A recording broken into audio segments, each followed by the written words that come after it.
कि 12 रबीउल अव्वल शरीफ सिर्फ मुसलमानों के लिए रहमत का दिन नहीं है, वर्ल्ड पीस डे का नाम 12 रबीउल अव्वल है। पूरी दुनिया के लिए अमन का दिन है, रहम का दिन है। अल्लाह रब्बुल इज्जत ने हर एक को अजाब से बचाने की बशारत दी है।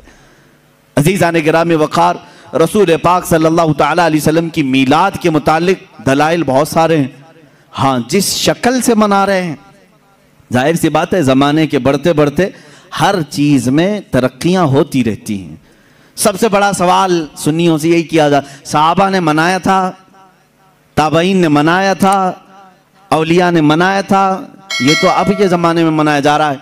जुलूस जो है इसकी तारीख आला हज़रत फ़ाज़िल बरेलवी रहमतुल्लाह ताला अलैह ने भी फरमाया। 8वीं सदी हिजरी में बाज़ उशाकान रसूल ने जुलूस निकाल कर अपने आका की बारगाह में खिराज अकीदत पेश किया, लेकिन उस वक्त मौजूद उम्मत के सारे उलमा ने उसको बुरा नहीं समझा, उसको ख़राब नहीं समझा।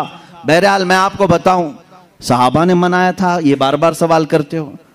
ताबईन ने मनाया था, अरे मियाँ वो तो रोज़ मनाते थे मेरे आका की मिला, तुम तो 12 रबीउल अव्वल साल में एक बार कर रहे हो। सहाबा रोज मनाते थे। मीलाद का मतलब क्या है? जाओ पूछो, हसन बिन साबित हमेशा कहते थे, व अहसनु मिनका लम तरा कत्तु आइनी व अजमलु मिनका लम तलिदिन निसाउ। यही तो मीलाद मुस्तफ़ा है। ऐ रसूल, आपसे ज्यादा हसीन मैंने किसी को देखा नहीं, आपसे ज्यादा खूबसूरत किसी माँ ने जना नहीं। ये तो सहाबा मीलाद नहीं मना रहे हैं। सहाबा कराम हुजूर अकरम सल्लल्लाहु तआला अलैहि वसल्लम के कसीदे पढ़ते थे। अब आओ हिजरत का वो वाक़या तो सुनो जरा। अल्लाह के हबीब सल्लल्लाहु तआला अलैहि वसल्लम जब तशरीफ ला रहे थे मक्का से मदीना तैयबा, 14 दिन तक मदीने वालों ने इंतजार किया है। तुम 11 रोज से इंतजार कर रहे हो, 12वीं शब आएगी। मदीने वाले 14 दिन तक, जैसे ही हुजूर मक्का से निकल चुके खबर हुई, मदीने के सारे लोग टीलों पर जाकर खड़े होते थे और इंतजार करते थे कि वो नूर वाला कब तशरीफ ला रहा है, रसूल पाक सल्लल्लाहु तआला अलैहि वसल्लम कब आ रहे। मदीने वालों ने, बहुत सारे लोगों ने देखा नहीं था, देखने की तड़प थी। मुझे बताओ, आज आप मीलाद की घड़ी के इंतजार में बैठे होते हैं अदब से, ये इंतजार है? ये मदीने वालों की सुन्नत ही तो है। वो 14 दिन तक इंतजार किए आमद मुस्तफ़ा का। और जिस वक्त रसूल पाक की आमद हुई, अब हदीसों में है, बुखारी शरीफ भी पढ़ो आप, मुस्लिम शरीफ भी पढ़ो, हदीसों में मौजूद है, फरमाया रसूल करीम सल्लल्लाहु तआला अलैहि वसल्लम जैसे ही कुबा की चोटियों से नजर आने लगे, जितने मदीने में हबशी थे वो अपने नेज़े निकाले, ढाल निकाले और अपना मखसूस जो उनका रक्स होता था उससे वो रक्स करने लगे। ढालों पर अपने नेज़े मार मार कर कहते थे, मुहम्मदुन अब्दुन सालेह, मुहम्मदुन अब्दुन सालेह। ये अल्फाज थे हबशियों के।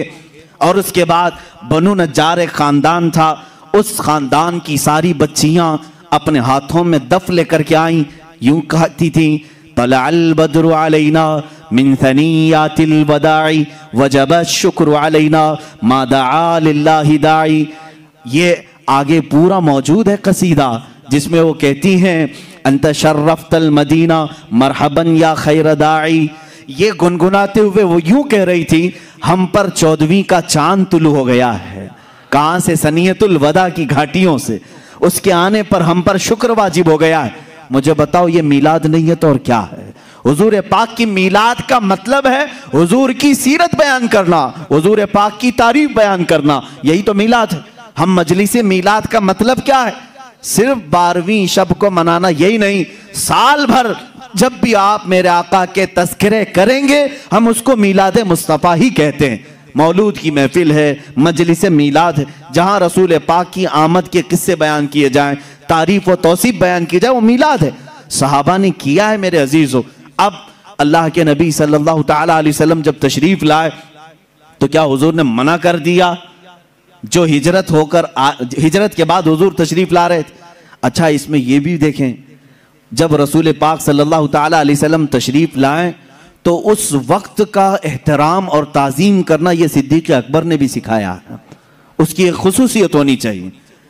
जाहिर सी बात है, आज आप हमारे मिंबर को, हमारे यहाँ पर स्टेज को अलग अंदाज से देख रहे होंगे, इसलिए कि ये आए हैं मीलाद मुस्तफ़ा के एहतराम में।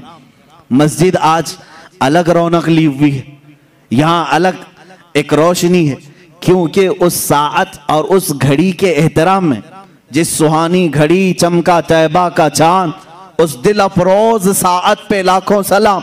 हम उस घड़ी पर भी सलाम भेजते हैं। सिद्दीक़ अकबर रज़ियल्लाहु ताला अन्हु ने क्या किया था जानते हैं आप? मदीने वाले जब देख रहे थे, गर्दनें फलान फलान कर देखते थे, उछल उछल कर देख रहे थे, दूर से वो नजर आ रहे थे। आने वालों में दो लोग थे, हुजूर पाक सल्लल्लाहु ताला अलैहि वसल्लम और हज़रत अबू बकर सिद्दीक। सैयदना अबू बकर सिद्दीक रज़ियल्लाहु ताला अन्हु का इश्क और उनका अदब भी तो देखें।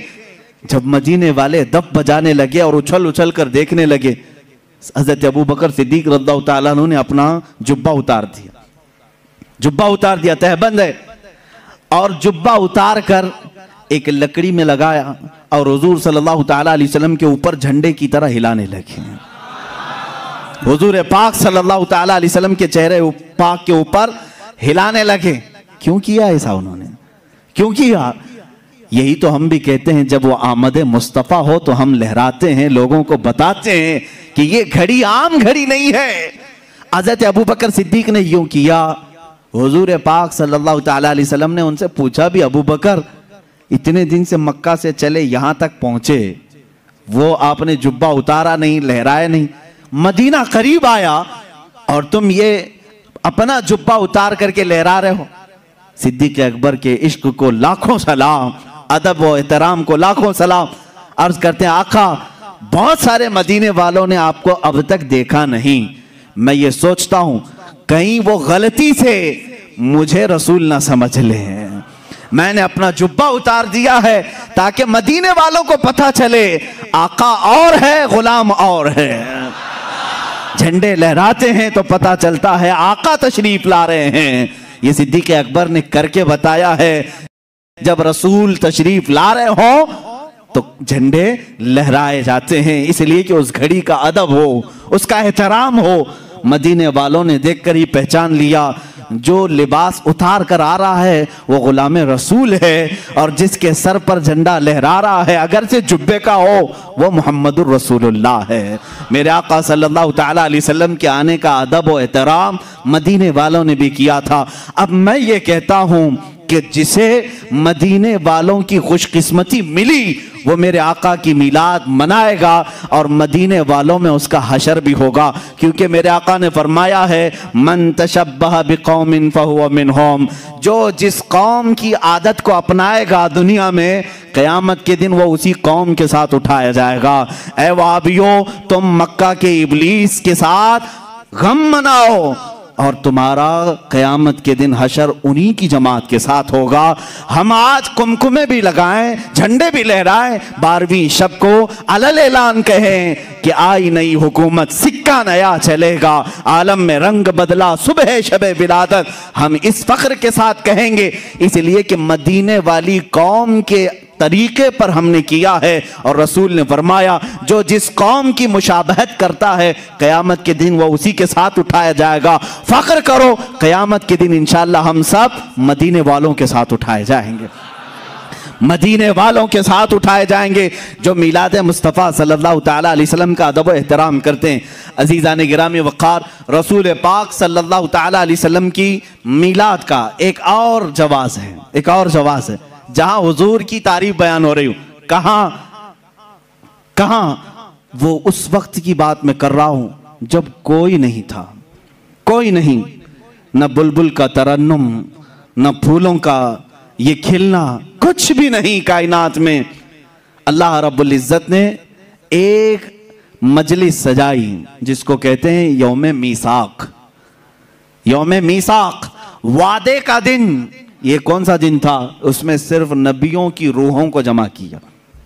उसके बाद कायनात में क़यामत तक पैदा होने वाले सब की रूहों को जमा किया। हम भी थे, आप भी थे वहां पर, हम सब की रूहें वहां जमा थी। ये कुरान में है, वइज़ अख़ज़ रब्बुका मिन बनी आदम, अल्लाह ने सारे आदम की औलाद से ये वादा लिया है। किस चीज का वादा? वो पूरा यौम अलस्त जिसको कहते हैं, यौम अलस्त भी है, यौम मीसाक भी है। करोड़ों थे कि अरबों थे, वल्लाहु आलम। उसमें नबियों की रूहें भी थी, सिद्दीकीन भी थे, शोहदा भी थे, सालिहीन भी थे, औलिया भी थे, मोमिनीन भी थे, काफिरीन भी थे, मुशरिकीन भी थे, सब थे। सब की जमात में अल्लाह ने सबसे पहला सवाल ये किया, अलस्तु बिरब्बिकुम, क्या मैं तुम्हारा रब नहीं हूं? सारी रूहें चुप थी, खामोश थी। सबसे पहले एक रूह ने जवाब दिया, भला ऐ अल्लाह, क्यों नहीं, तू ही हमारा रब है। और ये रूह थी मोहम्मद रसूलुल्लाह की। रसूल पाक सल्लल्लाहु तआला अलैहि वसल्लम की आवाज पर फिर सारे नबियों ने कहा, नबियों की आवाज पर सिद्दीकीन ने कहा, सिद्दीकीन की आवाज पर सालिहीन ने कहा, सालिहीन की आवाज पर मुत्तकीन मोमिनीन ने कहा, और तमाम रूहों ने पुकारा उसके बाद, ऐ अल्लाह, तू ही तो हमारा रब है, तू ही तो हमारा रब है। अल्लाह ने कहा, इस बात का तुम इकरार करते हो, वादा करते हो? सबों ने कहा, हम वादा करते हैं, दुनिया में जाने के बाद भी तुझको ही रब मानेंगे। लेकिन आने के बाद कुछ रूहें उस वादे पर कायम रही और कुछ रूहें उस वादे को तोड़ चुकी हैं। अल्लाह का बड़ा फजल व करम है, वादा वफा करने वाली रूहों में हमारा नाम है। हमने अल्लाह को आज भी रब तस्लीम किया है। अल्लाह इसी पर हमारी मौत अता फरमाए। अब यहां पर एक वादा अल्लाह ने अपने रब होने का लिया, मैं रब हूं या नहीं? सबने कहा तू ही हमारा रब है। दूसरा, अब मखसूस लोगों की महफिल थी, आम इंसानों की नहीं। 1,24,000 कमो बेश जितने नबी दुनिया में जाने वाले थे, सब की रूहों को एक जगह जमा किया। यह भी कुरान पाक में मौजूद है। वइज़ अख़ज़ल्लाहु मीसाक़न नबिय्यीन लमा आतैतुकुम मिन किताबिन व हिकमतिन सुम्मा जाअकुम रसूलुन मुसद्दिक़ुन लिमा मअकुम लतुमिनुन्न बिही व लतंसुरुन्नह। कुरान में अल्लाह फरमाता है, सारे नबियों से अल्लाह ने एक वादा लिया कि तुम्हें मैं दुनिया में भेजूंगा और तुम्हारी मौजूदगी में अगर मेरा ये हबीब रसूल आ जाए, मेरा ये महबूब रसूल आ जाए, इसकी मिलाद हो जाए, यही तो बात है, ये रसूल की विलादत हो जाए, तो तुम क्या करोगे ऐ सारे नबी? ये रसूल का यहां पर उस आलम अरवाह में कसीदा हो रहा है कि नहीं हो रहा है? तारीफ बयान हो रही कि नहीं? अल्लाह फरमा रहा है, सारे रसूलों ने कहा, सारे रसूलों से अल्लाह ने फरमाया, लतुमिनुन्न बिही व लतंसुरुन्नह, तुम सब के सब इस पर ईमान लाओगे, इस रसूल पर ईमान लाओगे। तुम्हारी अपनी शरीयतें, तुम्हारी सारी उम्मतें सब एक तरफ होंगी। अगर ये रसूल तुम्हारी हयात में आ जाए तो तुम्हारी शरीयतें मनसूख होंगी। तुम इस रसूल पर ईमान लाओगे, वला तंसुरुन्ना, और उसकी मदद भी करोगे।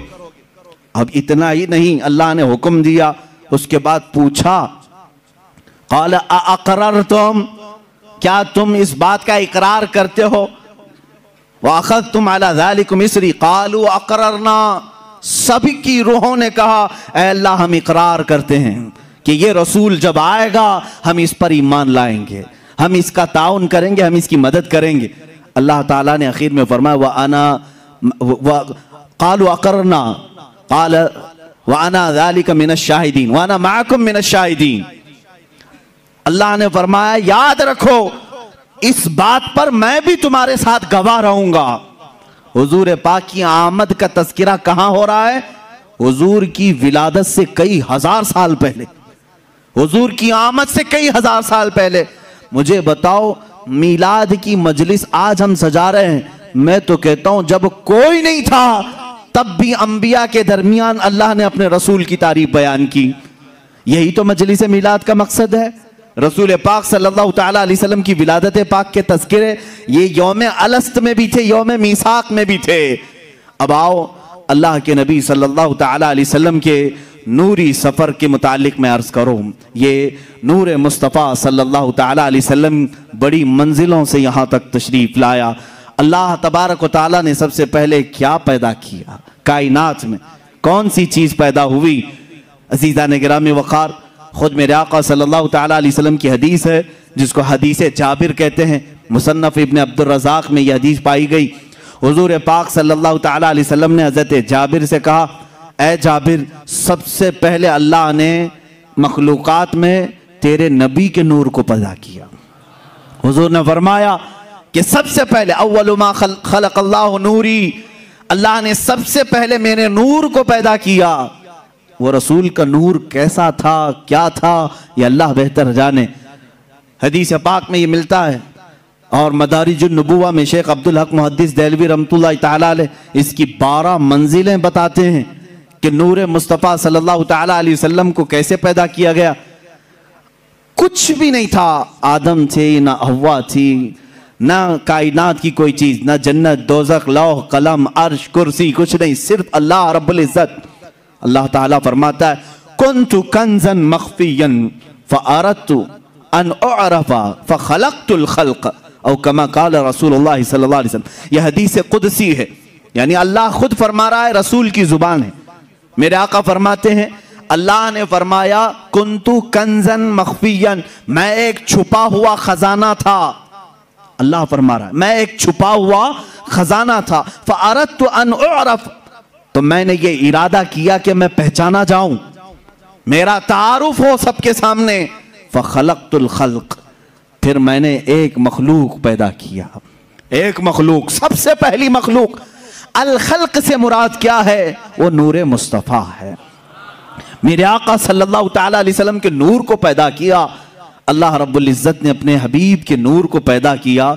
उसके बाद हुआ ये कि ये नूर कहाँ था, क्या कर रहा था। 9 लाख साल पहले की बात, आदम अलैहिस्सलाम की विलादत से तकरीबन 9 लाख साल पहले, और बाज़ रिवायत में 5 लाख साल पहले अल्लाह तबारक व तआला ने अपने हबीब के नूर को पैदा किया। अब ये नूर मुस्तफ़ा सल्लल्लाहु तआला अलैहि वसल्लम आलम वहदानियत में अपने रब की मदह सराई करता रहा, और ये नूर अपने रब की वहदानियत में रक्स करता। और उसके बाद 12,000 साल के बाद ये दूसरी मंजिल में आया। 12,000 साल के बाद तीसरी मंजिल में, यहां तक कि 12 मंजिलें ये इस नूर ने तय की। इसमें अलग अलग मंजिलें तय कराई गई, यानी अल्लाह रब्बुल इज़्ज़त की वहदानियत का उसकी एक मंजिल थी, और अल्लाह रब्बुल इज़्ज़त के सिफात को पहचानने वाली एक मंजिल थी, मारिफत की एक मंजिल थी, हकीकत की एक मंजिल थी। इस तरह की 12 मंजिलें तय की गई। उसके बाद अब हदीस सुनो, अल्लाह के हबीब सल्लल्लाहु तआला अलैहि वसल्लम फरमाते हैं अल्लाह ने अपने नबी के नूर के 4 हिस्से किए। 4 हिस्से किए। अब ये 4 हिस्से जो हुए, एक हिस्से से अलग चीज बनाई गई, दूसरे हिस्से से अलग। जैसे हदीस में है, एक हिस्से से अल्लाह ताला ने जन्नत को पैदा किया, फिर अर्श को पैदा किया, फिर लौह को पैदा किया जिस पर सारे इंसानों की तकदीर लिखी गई, फिर कलम को पैदा किया, चौथा हिस्सा बाकी था, फिर उसमें 4 हिस्से किए गए। फिर उनमें से अल्लाह रब्बुल इज़्ज़त ने एक हिस्से से सारे नबियों के नूर को पैदा किया, फिर मुत्तकीन को पैदा किया, मोमिनीन को पैदा किया, फिर जो बचा नूर का हिस्सा था फिर उसमें 4 हिस्से किए गए। उनमें से एक हिस्से से सूरज को पैदा किया गया, चांद को पैदा किया गया, फिर एक हिस्से से सारे सितारों को पैदा किया गया, फिर जो चौथा हिस्सा था फिर उसमें 4 हिस्से हुए। उनमें से एक हिस्से से अल्लाह ने सारे सितारों को, सैयारों को पैदा किया, कायनात के अजायबात को पैदा किया, जिन्नात को पैदा किया। फिर चौथा जो हिस्सा था उनमें से 4 हिस्से फिर हुए। उनमें से एक हिस्से से सारे फरिश्तों को पैदा किया, फिर एक हिस्से से आसमान को, एक हिस्से से जमीन को। यहां तक कि यह हदीस बड़ी तवील है। अल्लाह के नबी सल्लल्लाहु तआला अलैहि वसल्लम बयान करते रहे तेरे नबी के नूर के 4 हिस्से अल्लाह ने किए। पहले 3 हिस्सों से अलग अलग चीजें बनाई, चौथे हिस्से में फिर 4 हिस्से। ये करते हुए मेरे आका ने यहां तक बनाया कि कयामत तक होने वाली तमाम अशिया को अल्लाह ने तेरे नबी के नूर से पैदा किया है।